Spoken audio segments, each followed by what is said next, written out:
Again. Just to give you a heads up, I'm here. I'm almost ready to get on camera. I'll be back in a minute. All right, cool.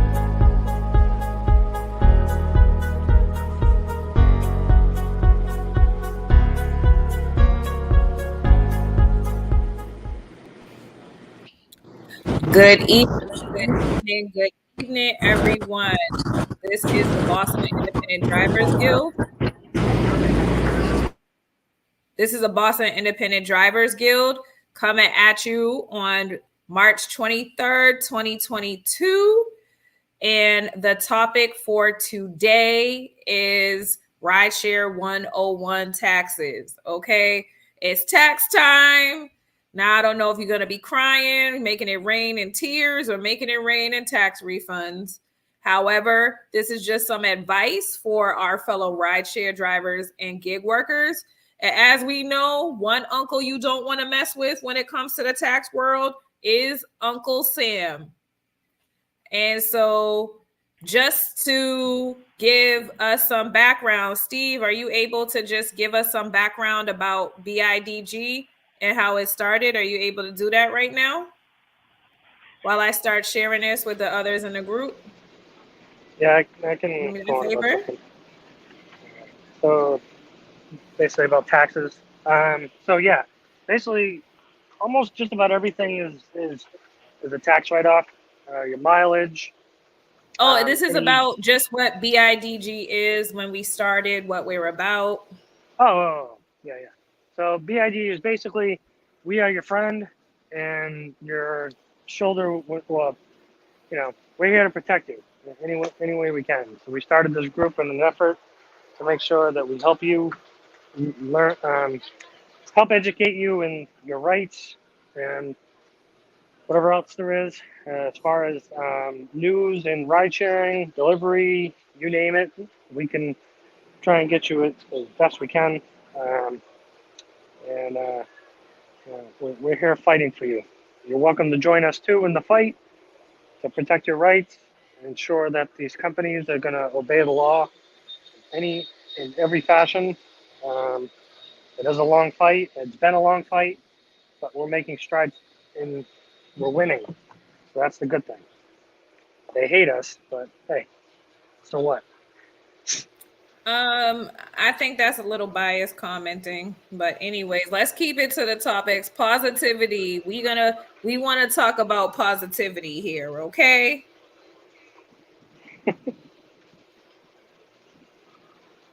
Just keeping it real. Okay. Thank you so much for that introduction. And we started in 2018. It was a group of drivers. We have one of the original, one of the original founders of the organization here. And, we just came together because we saw that we had the same issues as drivers and gig workers, helping gig workers, and that together we are stronger. And so my thing is, a lot of people have questions about taxes. We've actually had people that didn't know sometimes you get more than one 1099 from Uber and Lyft, or if you're doing a lot of, different things, people don't know. And it's understandable. And so we just want to make sure, and we're going to put a disclaimer up here. I am a tax preparer. I passed my IRS test to prepare taxes. I have a PTIN, but each and every client situation is different. So please reach out to a qualified, and I say qualified tax professional, someone that specializes in rideshare or small business taxes, because sometimes you could have a CPA and they're just trying to get as many tax returns done, and they're not taking the TLC, the time and the care and individualized attention that you need for your business. I've seen it happen, especially with helping drivers apply for the PPP. And the idle loans, and we don't want that to happen to anyone. It's kind of crazy. We want everybody to eat, everybody to be okay. And so just to let you know, so usually you're going to get a 1099, whether it's a 1099, it's called an NEC, a 1099 miscellaneous, a 1099K. 1099K, whatever it is for some of our livery drivers that take debit cards and credit cards. You'll get your 1099 from Stripe. I know I do Cash App, whatever it is. And also what's really important is that end of the year summary that's from Uber and Lyft. Because from what I find, looking at drivers' end of year summaries and looking what's on their 1099s, it doesn't always add up. There's always a discrepancy. And usually the 1099 end of year summary is extra. Another thing is Uber and Lyft don't take taxes out for you. Some drivers have thought that taxes are taken out for you. That is not necessarily the case. When you're a 1099, you are what they call an independent contractor or a self-governed business. And so once you get that 1099, that makes you a business owner. You can apply to get an EIN, which is an employer identification number, on an IRS website. It's irs.gov/EIN. And you usually can do it within business operating hours between 9 a.m. to 5 p.m. Eastern Standard Time. And so with that 1099, you get to write off something called write-offs in deduction. And one of the things you could write off mileage, or you could write off expenses for your car. You usually can't do both. It's either one or the other, but you can also write off the tolls, those fees, whether it's express pay fees, the service fees, whatever Uber is taking, Lyft is taking their cut of, Amazon is taking their cut of, you want to write off. Another thing that's really important as well is that you're going to get that 1099 and they're reporting to the IRS. Like, let's say I've seen a driver's tax return, they made over $100,000. But once you deducted the fees that Uber and Lyft took out of them, their car expenses, their mileage, they were actually in the red. It actually ended being up negative. So that's another thing you have to watch out for. It's kind of like you're robbing Peter to pay Paul and everything. And also your tax preparation, fees are deductible. Another thing sometimes drivers miss, one of the biggest things that they miss, where you're underestimating your mileage, sometimes upwards of 30 to 40%, is actually a lot of times Uber and Lyft are only giving you the mileage while you're actually online, or while you have, when you're on a passenger, when you're on a job. So I recommend, I know a lot of people like Stride. I love Hurdler because they have a paid option and you could connect your bank accounts. You could actually even connect your Uber account to it. That's what I really love about it. And at the end of the year, they'll actually do your taxes for you. And it's such a great tool. It's one of my favorite things to do. And you could also write off depreciation. You can actually write off the interest of, if you have a car note, you can actually write off the interest as well too. And so a lot of things, like, I know I went crazy with COVID, so I probably have cleaning supplies. I think between last year and this year, I spent 2020 and 2021, I probably spent about $5,000 to $6,000 on gloves, cleaning supplies, masks, you name it. Sanitizer, sanitizer, whatever you like to call it. I went all out, especially the way people were acted. It was like, man, toilet paper, you could have gotten gold for toilet paper. We all remember those times. And so That was kind of funny because I thought people were like crapping their pants or something, you know.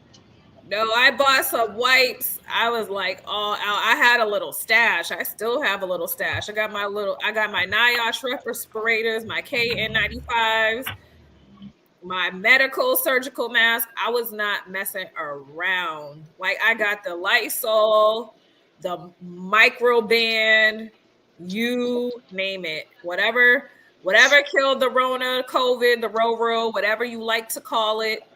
I had it. I still have it in the house. You know, so I probably will need to buy some cleaning supplies for the next few years. I got a shield. I did not want to be. Oh yeah, I got on, those too. Sneezed on. Some people actually paid for those. She's gonna give us time to try to get that money. What do you call it? What do you call that? The cheesy, Steven. Uber and Lyft shields. Yeah, the big ones, like taxi cabs usually have them, and drivers still have those.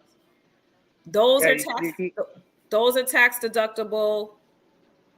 You know, your car washes are tax deductible, whether you choose to do the mileage or not. Your snacks, your waters for your passengers. Another thing too is, honestly, oh yeah, what was it? I just had it. I have a list, believe me, but I'm trying not to read. I want to give my attention to all you wonderful people out there tuning in. And so another thing that is tax deductible is your mileage to and from the doctor. If you had to go to the doctor because of COVID, if you were volunteering, if you were dropping off meals to elders and sick and shut-in, I did that during the pandemic. That's something that's tax deductible. And also, if you had to quarantine because of COVID, if you were exposed to COVID, if you had a bad reaction, if you received the vaccine, you're also allowed up to 10 days off, and you're still allowed up to 10 days off for a child or other relative and or family member. Those are actually some deductions that you're able to take too. And if some of you guys have children, I know I have one, and it seems like the older they get, the more expensive they get. Tell me about it. Oh yeah. And so what you can actually do too is, you know, they're going to hit you up for money anyways. They want to go to the mall, or I know because of COVID, the PlayStation was on fire. They want to play these video games with their friends because they couldn't go outside because the parks were closed. So you can actually, 7 years old and up, you can actually hire your children to work for your business. You can have them do filing. You can have them do paperwork. 7-year-olds can do math. 8-year-olds can do math. Teenagers can do math. I used to have my daughter do that for me, keep my paperwork, do my bookkeeping. I also have other businesses outside of rideshare. So you're able to pay your children actually up to $12,000, and they don't have to pay taxes on them. You can actually make them your own independent contractor. They're able to make up to $12,000 per year. You could hire your spouse as an independent contractor. You know, you could do all of that too, because everybody knows, you know. People will think that that's a joke, but it's actually real. No, yeah, you can actually do that.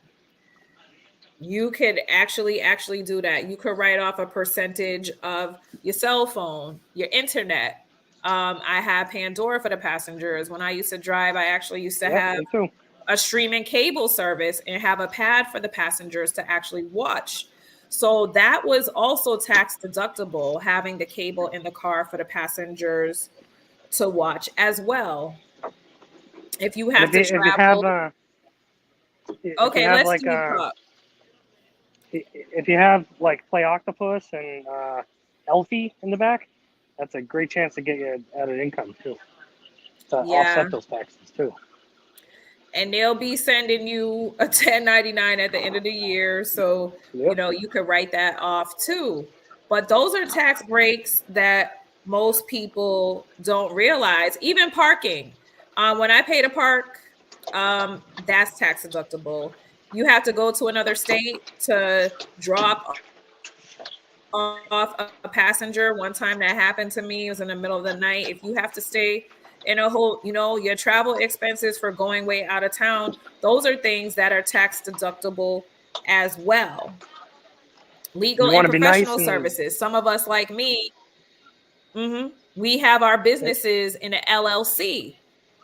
So we have an FEIN. That's $520 to the state of Massachusetts every year. Some of us have corporations. I had to pay an attorney to do my articles of organization, and to do all of those things. That costs money. Having a business bank account, all of this costs money. Even if your livery, advertising, your business cards, all of those things cost money. Your office expenses, I'm just trying to tell you. Also, wages and insurance other than health too. That's also tax deductible. And so, does anyone else have any other things that are tax deductible? yeah, there's quite a few other things like if you need floor mats in your car, Mm-hmm. windshield wipers. Mm-hmm. Let's say a light bulb goes out in your car, headlights, any type of uh, there's some maintenance you can do, but they're very particular about it. Mm-hmm. And one of the So biggest things I want to explain to people, what's the most disallowed deduction, especially for small businesses, is the mileage. That's why you need an app like Hurdler or Stride. We gonna put a code so that everyone tuning in with us, watching us, can get a discount. We'll be able to get a discount to get that app at a discounted price. And they even said instead of going after these big multi-billion-dollar corporations, they're going to target little guys like you and me that are getting 1099s to see what to see what taxes that they can get. So it's really important. You want to make sure that you separate your personal mileage from your business mileage. Some people have separate cars. Some people, use the app oh and so yeah, in between. You really want to make sure, because that is one of the number one disallowed write-offs that the IRS disallows if you happen to be audited. And if you you have really, two like I said, cars, and the one uncle you don't want to mess with is Sam. And also, if you have that option to pay for that audit protection, pay the few extra, however many dollars it is, because it is worth the weight in gold. You don't want to have to hire an EA or a CPA or a tax attorney to represent you if you ever were to get audited. And being a small business owner increases your chances to get audited. So I just wanted to ask, has anyone ever had any tax nightmares with the IRS? I've seen yeah, drivers that have submitted. I asked them for their documents when helping them apply for the PPP, the Paycheck Protection Plan loans, or the Economic Injury Disaster loans.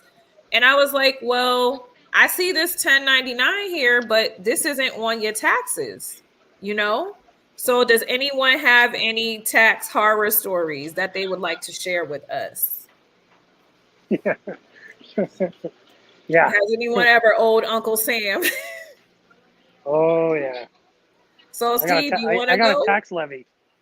I had a tax Oh, levy. that doesn't So sound that's fun. not So, fun. so what happened? What happened with that? I found out eventually it was because I didn't file the taxes for my stock portfolio, and I had taken out a hardship withdrawal, and it took them 4 years to get to me. But they nailed me on it for $6,000 Wow. and penalties. So I had to pay that. So yeah, lost a bank account.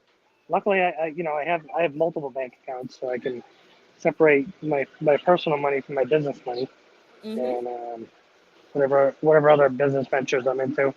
But yeah, it was not fun. You can Yeah. lose your bank account with the tax levy because they can take out all the money that's in your account to pay the levy, Mm-hmm. and then the bank once the account's been in a negative balance, they can terminate your account because of the 10-day grace period that they give you. Once you go over that grace period, that's it. Now you have to open a new bank account. Yeah, and they can report you to like LexisNexis. So Yeah, that's not another fun. thing. I had a tax story, but this was when I was really, really, really, really, really, really young. It was I my gotta have first you teach encounter me with about the the LLCs. IRS.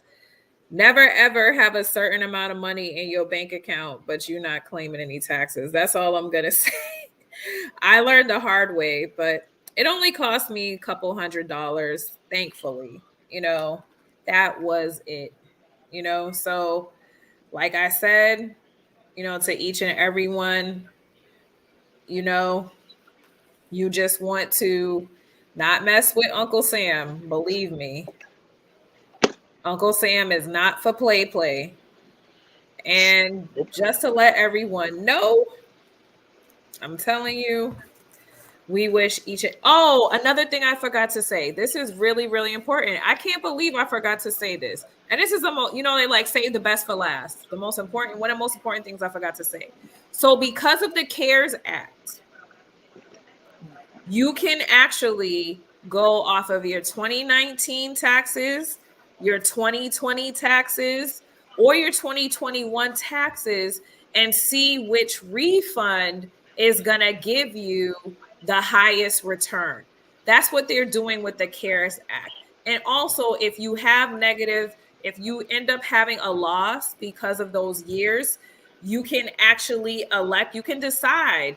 Let's say you might have owed Uncle Sam some money the years before. You can actually take that loss and carry it back 5 years, up to 5 years, and actually increase your refund. So you can actually amend your tax return. And hopefully that will put a significant amount of money back in your pockets. You can also carry those losses forward forever. And another good thing about the PPP was that money doesn't count as taxable income on the state or the federal level. And you get to write off the expenses that you use the PPP money for. So that is really, really, really awesome. So it doesn't count as taxable income at all. It was basically just like a gift. Like, thank you, Uncle Sam. And another thing, if you Also, received grant money that outside of that PPP or economic injury disaster loan grant, the EIDL grant, you do need to claim that on your taxes because a lot of the grantors actually, I know I received a few grants during COVID because of COVID, and I have to claim that as income. And so that's why you really want to see a tax professional, because TurboTax isn't going to tell you that. I know they're not. And then you don't want, if you got a $10,000 grant or a $50,000 grant and the IRS is banging down your door, why? That might be why, because you had to fill out a W-9 in order to receive that grant money. So what were you going to say, Steve? the CARES Act also made us employees during that time period. Oh, yeah, it made us eligible for pandemic. Categories. It made us eligible for pandemic unemployment assistance, and a significant portion of that, I think it was $10,800. Actually, Yep. they actually deducted that too. So you got to they subtracted that from unemployment. So that's also something that could help you out as well. I also wanted to let people know, if you're in the state of Massachusetts, there are VITA tax centers in the state of Massachusetts. It's a great program. It stands for Volunteer Income Tax Assistance. And I actually am working with that program in the city of Boston. They do offer, basic tax preparation. If you have more complicated tax preparation, they're not able to help you. But if you have like basic things, and if you made less than, I believe it's $57,000. Yep, $57,000 or less. And if you are disabled, elderly, they have translators. They are here to help you out. Why pay TurboTax all this money or Jackson Hewitt when you can have qualified professionals do your taxes for free? However, it's, they have a list of what they can and can't help with. And so I just wanted to share that resource with everyone. It is a resource available for middle and lower income earners in the state of Massachusetts. So does anyone have anything else to say? Yeah. Dave, are you itching to say something or no? Steve, you want to say I think you're pretty something? well covering everything. You kind of leave me speechless here. You're doing a good job, Beth. Dave's our treasurer, Well, so one you know thing, he's yeah, gonna keep you in check. Dave is the treasurer of the organization. Okay, so he's the numbers man for the organization. you got to teach me.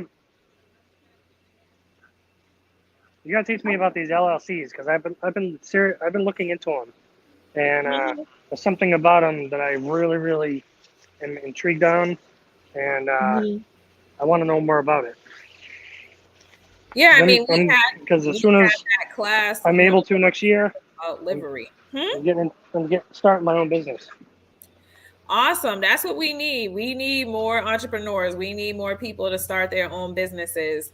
And if you have any questions, I actually will put the link in for the free tax prep. You just put your information in, you go to this website, and this is where you go if you want more information about the free tax preparation. So it's a great resource. It's some great people. Hablamos español. I think. Oh yeah. I think they have Spanish. They have Haitian Creole speakers. And I believe in certain locations they have Portuguese, they have Cape Verdean Creole, they have Chinese, they have Vietnamese. I know ABCD and a lot of the community neighborhood organizations also participate in this program. So there is a VITA center near you. So if you're in that income range, please don't hesitate to take advantage of it. And they'll let you know if you qualify or you don't qualify for the free tax prep. And even if you've done cryptocurrency, they can help you out. So that's within the scope of work that they can do. So does anyone have any other comments or concerns or anything? Yeah, you got to teach us about those LLCs. I want to get into one. Oh, I can. I'll be offering that, but that's gonna have to wait until after tax season. I call it tax HE double hockey sticks because really that's how busy I am. Almost forgot about this live stream tonight on StreamYard. Thank God for Google Calendar. That's all I can say. So thank you so much for joining with us. We will be posting the link also for Hurdle, and we'll repost the link for the tax prep. And if anyone is interested in also getting an EIN number, because honestly, you don't want to put your social security number on everything. So that's what an EIN number is good for. It protects you when you're not, It's connected to your social, but you don't have to use your social as a sole proprietor, or whether you have a corporation or an LLC, because we all know everyone's trying to steal identities out here. So thank you so much for joining us, and have a great rest of your evening. Bye.